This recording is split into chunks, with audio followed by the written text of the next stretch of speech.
Hey guys, in this video I'm going to play Wohlfahrt study number 31. It's a third position study and you can play along with me.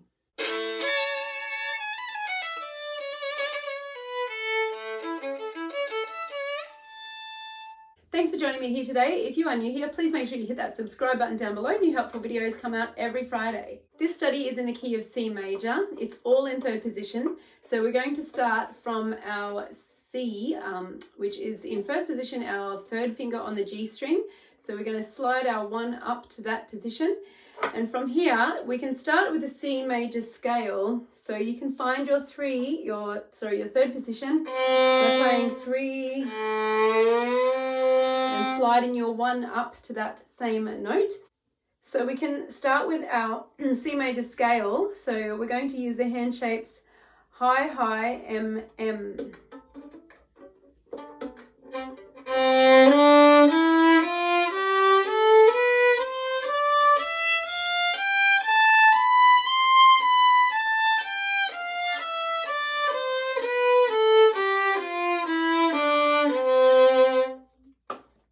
So the scale will be 1, 2, high 3, 4 on the G, 1, 2, high 3, 4 on the D, 1, 2, M3, 4, 1, 2, M3, and if we need our fourth finger, when we need our fourth finger up there, it's also an M shape.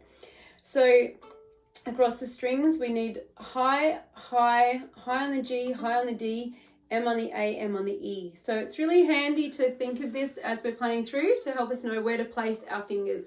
When we're playing up in our third position, it's a good idea to keep your one as an anchor, and as much as you can, we want to keep like a block hand, so we want to sort of tunnel wherever we can, which means we sort of keep fingers down where we can, try to avoid them jumping up off the string so we don't lose our place as we're practicing our third position. So about the 8th bar in, we get a modulation up to G major. So in that little section, for about 5 or 6 bars, we need to have a different hand shape. So we're going to have the high shape on the middle 2 strings, because we're now in G major with an F sharp at the top there.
Thanks for joining me here today. I hope you have a lot of fun with this third position study, and make sure you hit the like button, leave me a comment down below, and I'll see you next time.